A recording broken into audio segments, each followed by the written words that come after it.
নমস্কার সবাইকে। দেশের ছাত্র আন্দোলনের কারণে আজ বাংলাদেশ এক প্রকার স্বাধীন বলাই চলে। তো সবাইকে প্রথমেই আমি স্বাধীনতার শুভেচ্ছাটা জানাতে চাই, কিন্তু এই স্বাধীনতার শুভেচ্ছা জানাতে গিয়ে আমার হৃদয় এক প্রকার ভারাক্রান্ত। কেননা এই দেশ যেটা কোটা আন্দোলন হয়েছিল, এটা বৈষম্য বিরোধী আন্দোলন থেকে এটা কথা ছিল এ দেশ হবে সবার, সবাই সুখে শান্তি থাকবে, কেউ কাউকে বৈষম্য করবে না, এটাই কথা ছিল। চলছিল এভাবে ঠিক, কিন্তু একটা সময় দেখলাম যে কিছু কিছু দেশে যেভাবে সনাতনীদের উপরে সংখ্যালঘুদের উপরে নির্যাতন চলতেছে, এটা আসলে খুবই অমানবিক। এটা দেখে নিজেকে খুব উদ্বিগ্ন মনে হচ্ছে।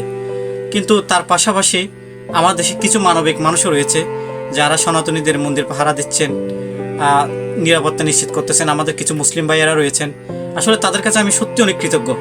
আপনারা আছেন বলে, আপনারা থাকবেন, তাহলে আমাদের দেশের স্বাধীনতাটা আমরা সত্যি উপভোগ করতে পারবো। কেন এই দেশ সবার, এখানে কারো বৈষম্য নেই। সবার আগে মানবতা।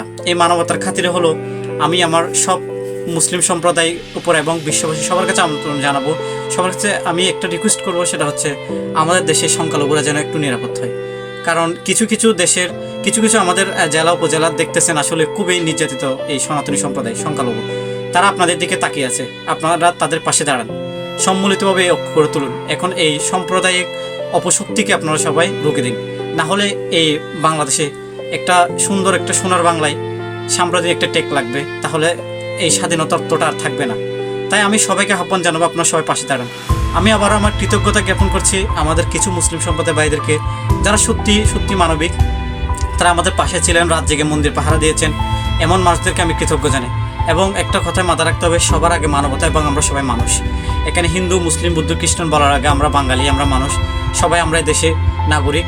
আমরা সবার পাশে একজন দাঁড়াবো, তাহলে আমাদের দেশটা আরও সুন্দর হবে, এগিয়ে যাবে। আমাদের সোনার বাংলা আমরা গড়ে তুলতে পারবো। এবং এই যে যারা আমাদের এই দেশের জন্য প্রাণ দিয়েছে, তাদের আমরা মূল্যায়ন করতে পারবো তখনই, যখন দেশে শান্তি থাকবে। আমরা আশা করি আমরা এই শহীদদের রক্ত বৃথা যেতে দেবো না। আমরা আবার সুন্দর করে আমার দেশটা গড়ে তুলবো এবং সকলেই পাশে থাকবো। নমস্কার।